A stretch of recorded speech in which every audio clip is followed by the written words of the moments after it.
महातनवे नमः ओम बिल्वपत्रार्चन प्रियाय नमः ओम जगद्व्यापिने नमः ओम जगत्कर्त्रे नमः ओम जगत्साक्षिणे नमः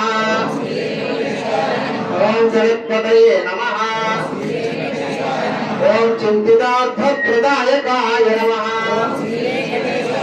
ओम विष्णवे नमः ओम दासरवाय नमः ओम दशरूपवते नमः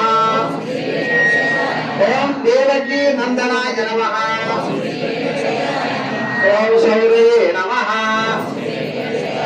ओम हयग्रीवाय नमः ओम गुणार्पणाय नमः ओम कन्याश्रवणकारेत्याय नमः ओम पीताम्बरधराय नमः ओम अनघाय नमः